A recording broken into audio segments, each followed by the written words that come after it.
Muy buenos días. Bienvenidos a IPG Pathshala de Español.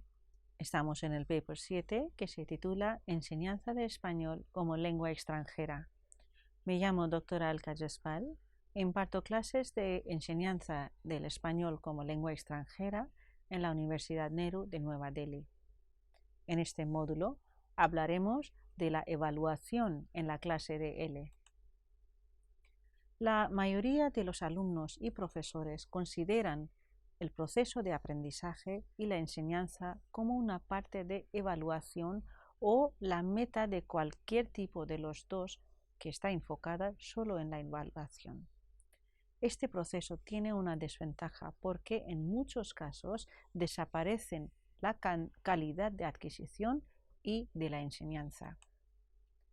De acuerdo a CVC, la evaluación es la acción educativa que siempre recoge información para juzgarla y en consecuencia tomar una decisión.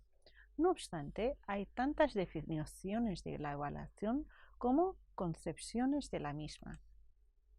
En didáctica de segundas lenguas, la noción de evaluación varía según cuál sea el método o enfoque seguido, puesto que las prácticas de evaluación tienen que ser inseparables de las prácticas pedagógicas. Cuando se toma una opción de metodología didáctica, se está tomando, aunque sea implícitamente, una decisión de evaluación. El programa es un término equivalente al syllabus en el Reino Unido y el currículum en el Estados Unidos. Consiste en un plan de trabajo para un recurso concreto. El análisis de las necesidades de los alumnos forma la primera parte de este plan. En segundo lugar, es la especificación de la metodología. Luego, la descripción y definición de los objetivos. Cuarto, selección y secuenciación de los contenidos. Quinto, selección y secuenciación de las actividades y materiales. Sexto, temporalización de los contenidos y actividades. Séptimo, determinación de los procedimientos de evaluación. La relación entre los objetivos generales del currículo y los objetivos específicos del programa es fundamental para garantizar la coherencia del modelo, por lo que las decisiones del programa con respecto a la selección del contenido lingüístico, los medios para llevar a cabo la enseñanza y la especificación de los resultados esperados se adoptarán a partir de las concepciones lingüística y psicológica que constituyen los fundamentos del currículo. Un buen programa proporciona una orientación para el trabajo de profesores y alumnado, ofreciendo un conjunto ordenado de conocimientos y destrezas sobre los que trabajarán, sentando las bases sobre las cuales se podrá evaluar del progreso de los alumnos. Debe ser suficientemente preciso como para que pueda evaluarse su adecuación a los fines y los destinatarios, y además debe armonizar con los tres contextos en los que está incluido. En el primero, el currículo de la lengua. Segundo, el aula y sus participantes. Y el tercero, la institución educativa y la sociedad a las que el programa sirve. Ahora vamos a tratar de los conceptos sobre la programación. La primera definición global que podemos proponer del concepto de programa la encontramos en el Diccionario de Términos Claves de Español, Lengua Extranjera del Instituto Cervantes. Es un plan de trabajo para un curso concreto. Por lo tanto, en él debemos plantear la descripción de los objetivos generales y específicos, la selección y secuenciación de los contenidos y de las actividades, una explicación de la metodología didáctica que seguiríamos en la clase y, por último, la fórmula de evaluación de nuestros alumnos. Evidentemente, todo esto puede variar en función de las características de los alumnos y de la situación de enseñanza-aprendizaje. La experiencia señala que a partir de un mismo currículo podemos elaborar distintos programas. La correlación entre los objetivos generales del currículo y los objetivos específicos de nuestro programa es necesario para asegurar la coherencia del modelo. La selección del contenido lingüístico, la metodología para desarrollar en la clase la enseñanza del español y la especificación de los resultados potenciales, así como la evaluación de estos últimos, deberán aparecer especificados en el desarrollo de nuestra programación. Una buena concepción de un curso debe proporcionar una orientación para el trabajo de los profesores y de los alumnos, proponiendo un grupo ordenado de conocimientos y destrezas que serán objetos de trabajo, proponiendo los procesos educativos que se evaluarán el progreso de los alumnos. Nuestra programación será lo suficientemente precisa para que podamos apreciar su adecuación a las metas propuestas para el curso y a los destinatarios del proceso de enseñanza. Además, conjugará los contextos en los que está incluida, a saber, el currículo de la lengua, el aula y los participantes en ella, y la institución educativa y la sociedad a las que el programa sirve. Debemos tener en cuenta que el diseño curricular de un curso comprende de una serie de fases que no necesariamente son etapas consecutivas, pues algunas se pueden desarrollar en el mismo momento de impartir la clase. Una enumeración general sería la siguiente: análisis de las necesidades del alumno, definición de los objetivos del proceso educativo, búsqueda de métodos necesarios o de los métodos, selección y secuenciación de los contenidos, por ejemplo, el sílabus, la selección y secuenciación de las tareas, selección y diseño de los materiales con que se va a impartir y la evaluación de la instrucción. Ahora se nos plantea ya el término de la evaluación. En general, es la recogida sistemática de información con el objeto de tomar decisiones. La evaluación de los individuos comporta decisiones sobre la admisión de un curso, sobre el grado de conocimiento, progreso y rendimiento. Se utilizan con frecuencia tests y otras medidas. También se puede valorar al alumno mediante una evaluación continua. ¿Crees que el proceso de evaluación de una segunda lengua es igual que de la primera lengua? ¿O crees que los parámetros para calificar las matemáticas es lo mismo que para el español? En caso de la enseñanza de L en India, los profesores muy a menudo califican una tarea o un proyecto solo con notas, sin dar una descripción más detallada para que el alumno reconozca sus errores.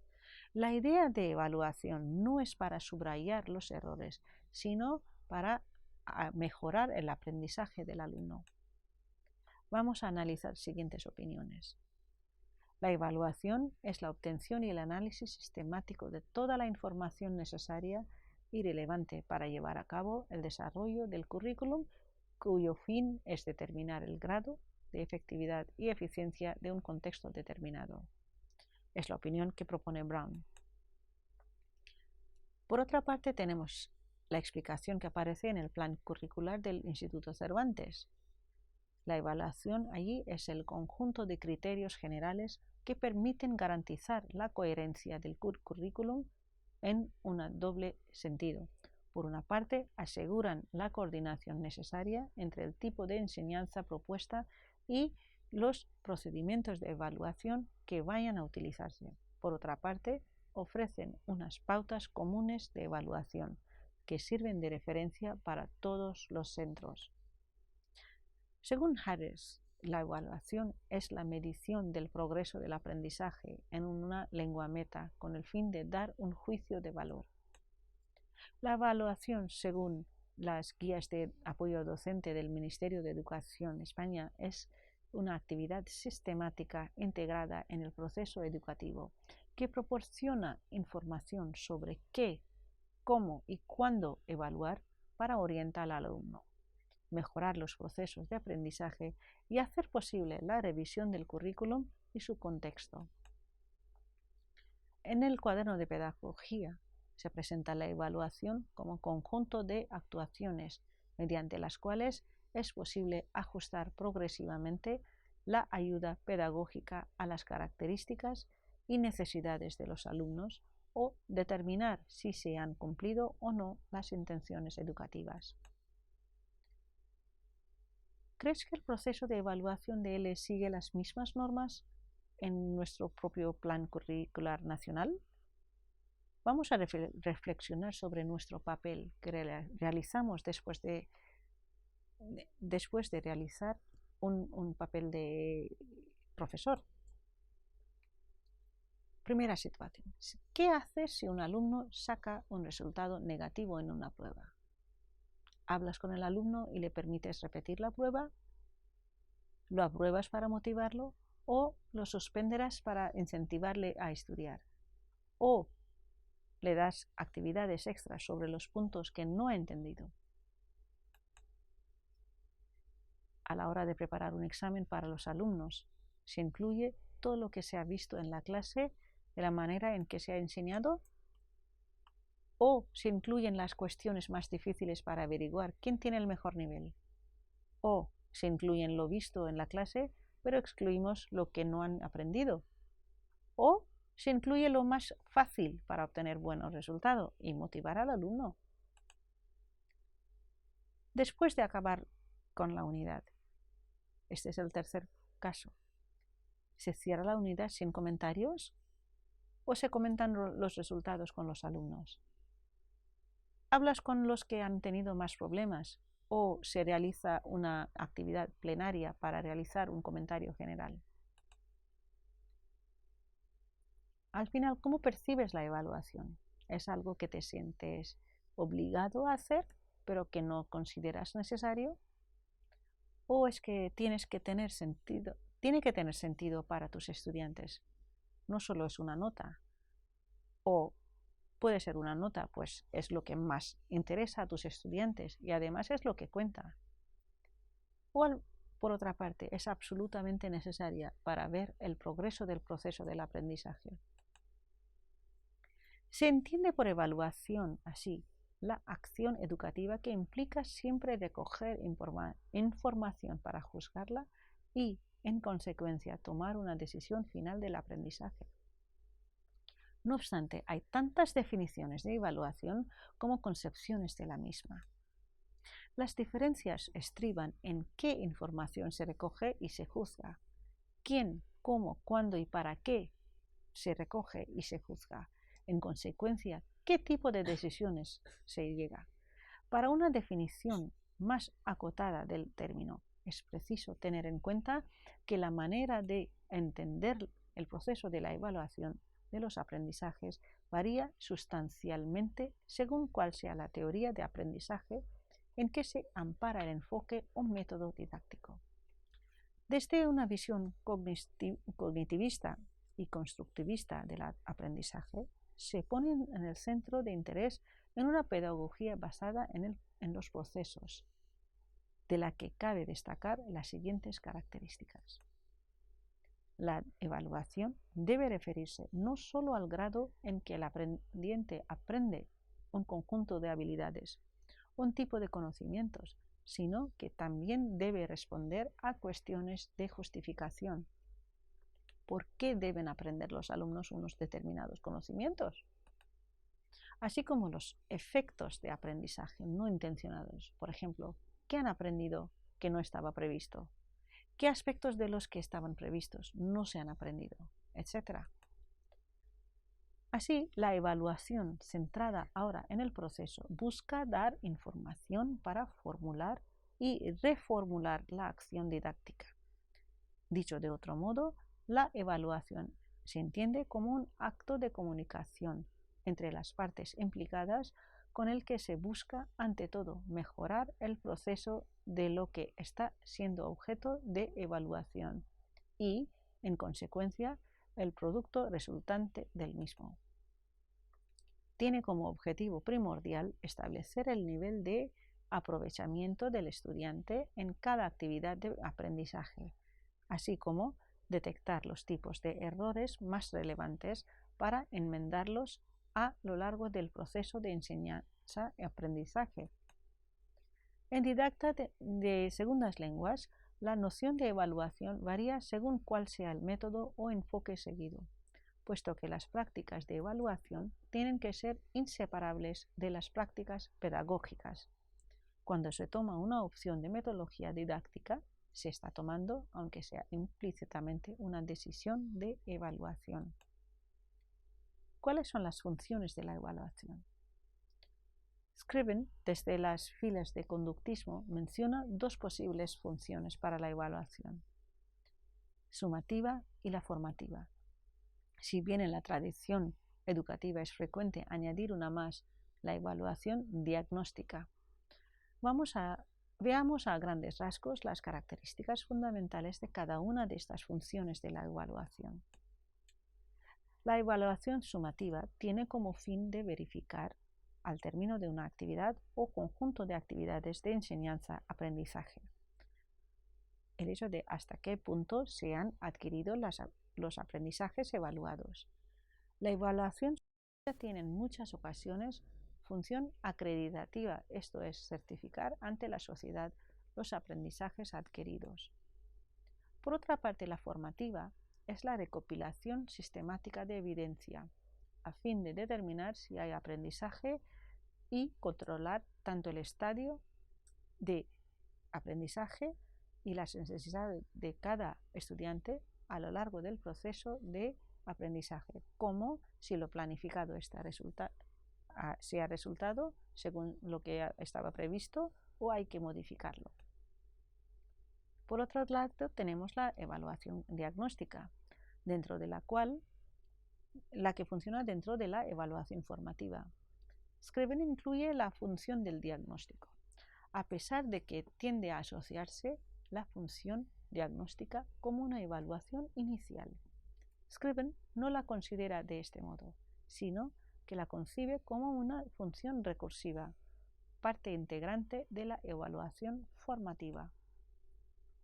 Se lleva a cabo al inicio de cualquier proceso de enseñanza y aprendizaje, para saber el punto de partida de los estudiantes, así como para conocer sus necesidades de aprendizaje.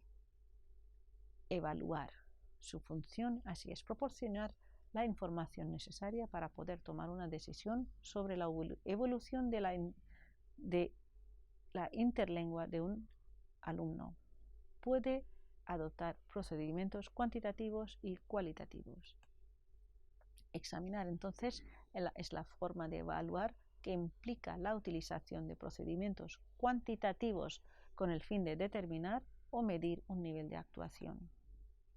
La evaluación formativa se centra en el proceso de enseñanza-aprendizaje, del diseño curricular, los materiales empleados o el papel del profesor. Los tipos de pruebas que utiliza son los exámenes, informes, diarios, pautas de observación, autoevaluaciones, etc. La sumativa, por otra parte, se centra en los resultados proporcionados por los exámenes. Se interesa por tomar una decisión a partir de los resultados, sin considerar el proceso por el que se ha llegado a esto. Y por otra, aún está la evaluación diagnóstica, que podría ser una evaluación inicial para conocer el estado de nuestros alumnos, las pruebas de nivel. Entonces, ¿cuántos tipos de evaluación habrían? En primer lugar, tenemos el control o prueba de clase, que estriba en pequeño examen breve, frecuente y decidido por el profesor. Es de carácter formativo porque informa al docente y al discente de las carencias y de los objetivos conseguidos. El programa de bachillerato internacional siempre pone un esfuerzo sobre este tipo de pruebas. Las otras son de diagnóstico, pruebas que se pasa al inicio del curso para obtener información previa de los conocimientos de los alumnos.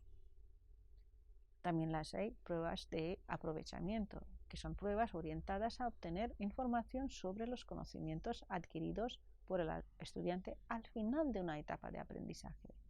Normalmente es de mayor tamaño y complejidad y está elaborado por un grupo de profesores. Los resultados de estos exámenes se utilizan para evaluar si el candidato ha cumplido los objetivos de la etapa y puede acceder a la siguiente, o para recibir una acreditación. También hay pruebas de clasificación que se emplean para determinar los niveles de competencia y asignar a los alumnos a los diferentes cursos. También se los llaman como pruebas de nivel. También hay los que se llaman como pruebas de nivel de dominio. Es el propio examen que establece el grado de competencia del candidato. Superar un examen de este tipo supone que se posee un determinado nivel de dominio, inicial, intermedio, avanzado o superior. Tenemos como un ejemplo los exámenes de DELE. Y al final tenemos la autoevaluación, en el cual el propio alumno mide su nivel de competencia al final de una o varias unidades didácticas. Recuerde que hay parámetros diferentes para todas estas destrezas. Rasgos importantes para determinar los niveles de actuación. En primer lugar es el tamaño, la cantidad de lengua que se puede entender y producir, la complejidad. Por eso entendemos lo que se puede entender de un tema y la capacidad para desenvolverse cuando se producen interferencias. Luego tenemos el alcance, quiere decir hasta dónde se puede llegar en la comprensión y el uso de las destrezas y las funciones. La rapidez, quiere decir la velocidad para hablar y el nivel de comprensión de un hablante nativo que habla a velocidad normal. Luego la flexibilidad para adaptarse a diferentes voces y acentos y reconocer tonos y actitudes. Tenemos la precisión, que es el dominio del código formal. La adecuación, que es poder utilizar registros adaptados a la situación comunicativa.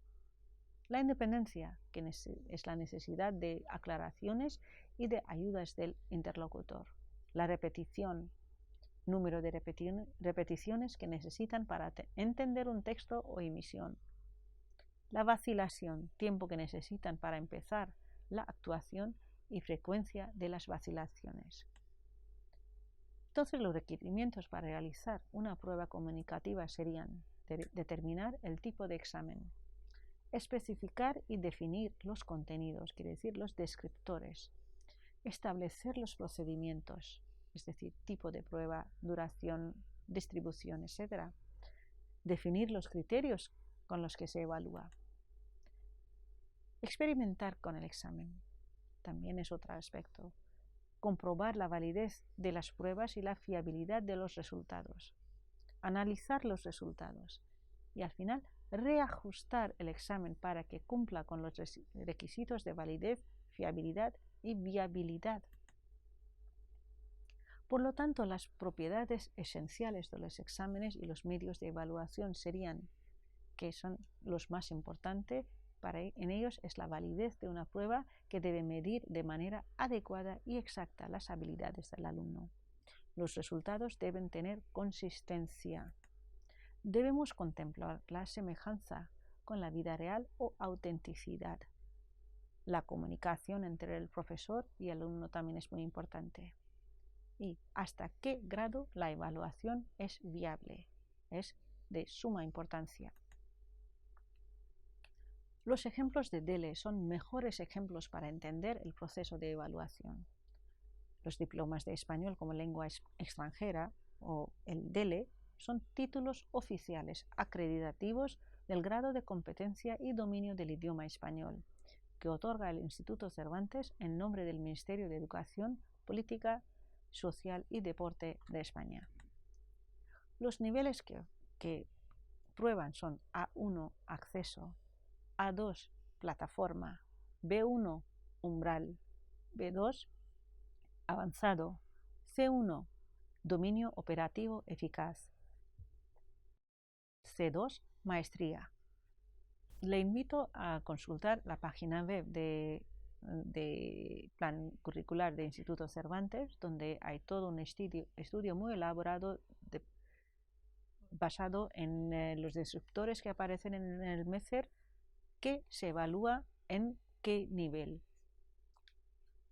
Y tiene allí toda su descripción. Por ejemplo, el usuario básico que aparece en el nivel A, que se examina para el DELE de nivel A, plataforma y acceso todo junto. En este nivel, el hablante es capaz de comunicarse en situaciones muy cotidianas, con expresiones de uso muy frecuente, utilizando vocabulario y gramática muy básica. El nivel B, exámenes de nivel B, el usuario independiente es de nivel de B1, es capaz de desenvolverse en la mayor parte de las situaciones que pueden surgir durante un viaje por zonas donde se utiliza la lengua objeto de estudio. Y del nivel B2, que también es avanzado, el estudiante puede relacionarse con hablantes nativos con un grado suficiente de fluidez y naturalidad, de modo que la comunicación se realice sin esfuerzo por parte de los interlocutores. Y ya en el nivel C1, el usuario es muy competente, tiene dominio operativo eficaz, representa un nivel avanzado de competencia apropiada para tareas más complejas de trabajo y estudio. Generalmente este nivel lo alcanzan personas con estudios académicos medios o superiores en su lengua materna. Al final tenemos el nivel C2, que también se titula como maestría y tiene el usuario muy competente. Aunque el nivel C2 sea denominado maestría, no implica una competencia del hablante nativo o próximo a la de un nativo. Lo que pretende es caracterizar el grado de precisión, propiedad y facilidad en el uso de la lengua que tipifica el habla de los alumnos brillantes. La Universidad de Salamanca, en la actualidad la Universidad Nacional Autónoma de México también, colabora con el Instituto Cervantes en la elaboración de los modelos de exámenes y en la evaluación de las pruebas para la obtención de los diplomas de español. En el caso de L en India, es aconsejable calificar cada destreza según MECER y hacer pruebas reales para mejorar la habilidad en la lengua. Les invitamos a estudiar la muestra de MECER para las destrezas orales en el e-texto como modo de ahondamiento y profundización mayor en el tema. Muchas gracias.